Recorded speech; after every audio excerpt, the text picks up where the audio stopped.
SV news కు స్వాగతం. ముందుగా హెడ్లైన్స్. పెద్దల వద్దకు బంగారం బిస్కెట్ల పంచాయతీ. నీళ్ల మంత్రికి నీళ్ల గురించి తెలియదు కేటీఆర్. ప్రపంచవ్యాప్తంగా ఉన్న ఐటీ నిపుణుల్లో భారతీయులే అధికం సీఎం చంద్రబాబు. ప్రశ్నిస్తే బెదిరింపులా?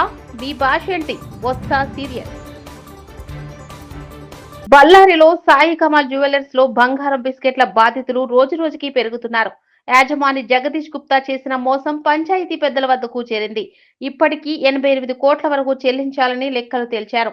పోలీస్ వర్గాలు బాధితులు తెలిపిన సమాచారం ప్రకారం సోమవారం బళ్ళారిలోని జిల్లా కలెక్టర్ బంగ్లా కాంపౌండ్ లో వాళ్ల పక్కన ఉన్న జగదీష్ గుప్తా ఇంట్లో బంగారు పంచాయతీ జరిగింది. మొత్తం కస్టమర్లకు 88 కోట్లు చెల్లించాలని పెద్దలు లెక్క తేల్చారు. ఇందులో ఎవరి బంగారం ఎంత, ఎవరి వెండి ఎంత అనేది తేల్చారు. అమరావతిలో క్వాంటమ్ కంప్యూటర్ కేంద్రం ఏర్పాటుతో సాంకేతికంగా భారీ ముందడుగు వేస్తున్న ఏపీ ప్రభుత్వం ఆ రంగంలో నైపుణ్యాలను పెంచేందుకు కార్యక్రమాలు చేపట్టింది. ఇందులో భాగంగా విద్యార్థులతో quantum talk by CM CBN పేరిట నిర్వహించిన కార్యక్రమంలో ముఖ్యమంత్రి చంద్రబాబు నాయుడు పాల్గొన్నారు. ఈ సందర్భంగా క్వాంటమ్ ప్రోగ్రామ్ లో వివిధ అంశాలను ప్రజెంటేషన్ ద్వారా విద్యార్థులకు సీఎం వివరించారు. 25 ఏళ్ల క్రితం ఐటీ విజన్ రూపొందించి విప్లవాత్మక నిర్ణయాలు తీసుకున్నామని గుర్తు చేశారు. Up to 1000 years, 40% of global GDP from India. If you see at that time, India and China, they are the biggest economies in the world.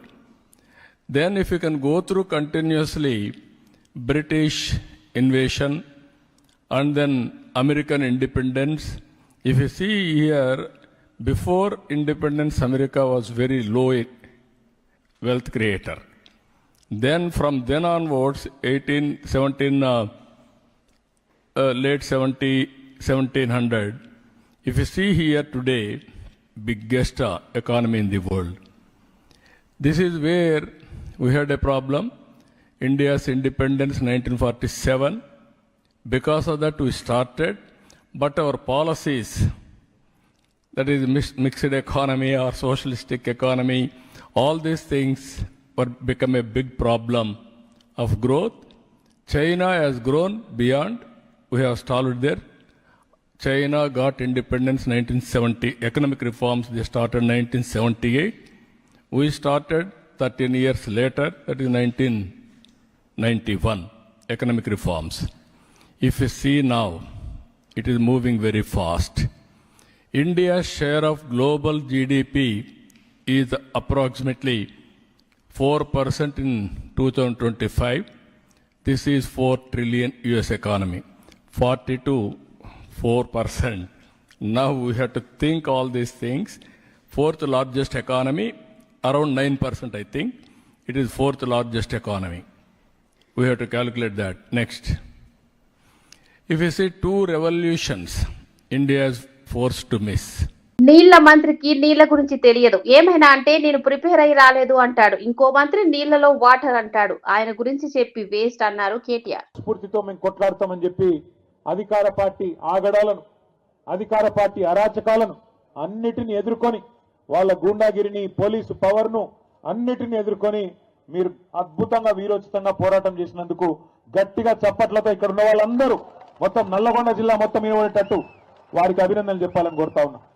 గెలిచిన వారికి, స్వల్ప తేడాతో ఓడిన వారికి, గెలిచి ఓడిన వారికి పేరు పేరున అందరికీ అభినందనలు. గెలిచి ఓడిన వారు అని ఎందుకంటున్నా అంటే, దగ్గర ఇప్పుడే మా భూపాల్ రెడ్డి అన్న చెప్పినట్టు ఒక 1000-1500 గ్రామాల్లో నిజానికి మనం గెలిచినాం. కానీ లంగతనంతో చిల్లర మల్లర మరి అధికారులను అడ్డం పెట్టుకొని కావాలని తిమ్మిని బమ్మిని చేసి గెలిచిన వాళ్ళని కూడా ఓడిపోయినట్టుగా రీకౌంటింగ్ లో ఓడగొట్టింది కాంగ్రెస్ ప్రభుత్వం. అయినప్పటికీ దాదాపు రాష్ట్ర వ్యాప్తంగా చూసినట్టయితే మరి ముఖ్యమంత్రి కాలికి బల్పం కట్టుకొని 2 ఏళ్ల విజయోత్సవాల పేరిట జిల్లా తిరిగిండు. స్థానికంగా ఉండే ఎమ్మెల్యేలు బెదిరించిండ్రు. మీకు ఇందిరమ్మ ఇండ్లు రావు, ఫలానా పథకం రాదు అని బెదిరించిండ్రు. కాలికి బల్పం కట్టుకొని ఎమ్మెల్యేలు, అధికార పార్టీ ఎమ్మెల్యేలు ఊరూరు తిరిగిండ్రు. ఇంకా చాలా రకాలుగా అధికార యంత్రాంగాన్ని అడ్డం పెట్టుకొని బెదిరించినారు. ఇన్ని చేసిన రాష్ట్ర వ్యాప్తంగా నిజాయితీగా కనుక ఎన్నికలు జరిగింటే 60% టచ్ అయ్యేది. అయినప్పటికీ దగ్గర 35-40% స్థానాల్లో ఇవాళ బీఆర్ఎస్ గెలిచింది అంటే దానికి కారణం మీరు అనే మాట మళ్ళొకసారి నేను విజ్ఞప్తి చేస్తా ఉన్నా. 23 ఎకరాల భూమిని కేవలం ₹1కే 60 సంవత్సరాలకు రీజు శాఖమూరు గ్రామంలో 23.127 ఎకరాల భూమిని మినిస్ట్రీ ఆఫ్ ఆయుష్ వాళ్ళు నిర్మించే ఆసుపత్రికి 60 సంవత్సరాలకు ₹1కి లీజుకు ఇస్తున్నాం అన్నారు మంత్రి నారాయణ. అదేవిధంగా గ్రూప్ ఆఫ్ మినిస్టర్స్ మీట్ అయ్యి ల్యాండ్స్కి సంబంధించి ఈరోజు 3 డెసిషన్లు తీసుకున్నారు. ఒకటి, మినిస్ట్రీ ఆఫ్ ఆయుష్ వాళ్ళు ఒక ఆయుష్కి సంబంధించిన ఒక యూనివర్సిటీని యాక్చువల్గా ఎస్టాబ్లిష్ చేస్తారు. హాస్పిటల్ అది దానికి 23.127 ఎకరాలు శాఖమూరు విలేజ్లో ఇవ్వటం జరిగింది. అది 60 ఇయర్స్కి ₹1 లీజ్ కింద ఇవ్వటం జరిగింది. మినిస్ట్రీ ఆఫ్ ఆయుష్ వాళ్ళు దాదాపు 750 కోట్ల రూపాయలు ఖర్చు పెట్టి అక్కడ ఇండియాలో వన్ ఆఫ్ ది బెస్ట్ చేస్తామని చెప్పడం జరిగింది. దాని మీద ఈరోజు ఆ ల్యాండ్ ఇవ్వడం జరిగింది. సాక్షి విశాఖపట్నం కూటమి ప్రభుత్వ పాలనను ప్రజలు ఏమాత్రం మెచ్చుకోవడం లేదన్నారు వైఎస్ఆర్సీపీ ఎమ్మెల్సీ బొత్స సత్యనారాయణ. ముఖ్యమంత్రి చంద్రబాబు, డిప్యూటీ సీఎం పవన్ కళ్యాణ్ మంత్రుల భాష ఏమాత్రం బాగేలేదు అంటూ ఆగ్రహం వ్యక్తం చేశారు. అలాగే వైఎస్ఆర్సీపీ కోటి సంతకాల సేకరించడంపై కూటమి నేతలు వణికిపోతున్నారని అన్నారు. ప్రజా ఆరోగ్యానికి సంబంధించి ఆనాటి మా ప్రభుత్వంలో పెట్టిన మెడికల్ కళాశాలని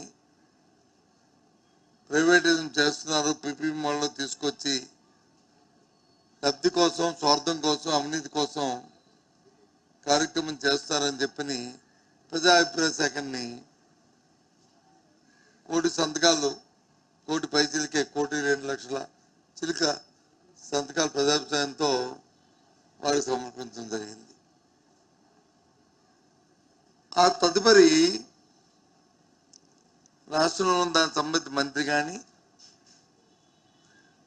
లేదు రాష్ట్రంలో ఉన్న ముఖ్యమంత్రి కానీ రాష్ట్రంలో ఉన్న ఉప ముఖ్యమంత్రి కానీ వారు మాట్లాడిన భాష కానీ వారి తీరు కానీ ఒకసారి ఆలోచన చేయమని చెప్పి రాష్ట్ర ప్రజలందరినీ కూడా కోరుతున్నాను మీ ద్వారా. ఎందుకు ఈ అంశాన్ని చెప్తున్నానంటే, మంత్రి అంటాడు 5 కోట్ల మంది ప్రజలు ఉంటే 1 కోటి మంది సంతకాలు ఎలా పెట్టారు అని అడుగుతున్నాడు. రాష్ట్రంలో ఎంతమంది ఓటర్స్ ఉన్నారో తెలుసా ఆయనకి? అంటే మేజర్లు ఎంతమంది ఉన్నారో తెలుసా ఆయనకి? ఇవాళ లీక్ ఇచ్చారు. ఇవాళ ఏం లీక్ ఇచ్చారు? టెలిఫోన్ ట్యాపింగ్ కేసులో కేసీఆర్కు నోటీసు, కేటీఆర్ నోటీసు, హరీష్ రావుకు నోటీసు ఇస్తున్నారు. ఇప్పుడు ఏడట, ఇప్పుడు ఇస్తున్నట్టు ఇలా లీక్ ఇచ్చి అసెంబ్లీ అయిపోగానే ఇస్తాడట. ఎంతకాలమైంది దీని మీద మాట్లాడబట్టి? వాడు ప్రభుత్వం ఏర్పడ్డ మొదటి రోజు నుంచి దీని గురించి ఏడవని రోజు లేదు. వాడు కరెంటు మీద ఏడ్చిండు, వచ్చిన రిపోర్టును కిందంగా లోపల పెట్టుకున్నాడు, బయట రానికుండా. ఇది చూస్తే నా ఇజ్జత్ పోతుంది అని. కేసీఆర్ మల్లెపూలాగా ఉన్నాడు. పెద్దల వద్దకు బంగారం బిస్కెట్ల పంచాయతీ. నీళ్ల మంత్రికి నీళ్ల గురించి తెలియదు కేటీఆర్. ప్రపంచవ్యాప్తంగా ఉన్న ఐటీ నిపుణులు భారతీయులే అధికం, సీఎం చంద్రబాబు. ప్రశ్నిస్తే బెదిరింపులా? మీ భాష ఏంటి? బొత్స సీరియస్. ఇవి బులెటిన్ విశేషాలు. చూస్తూనే ఉండండి ఎస్వీ న్యూస్.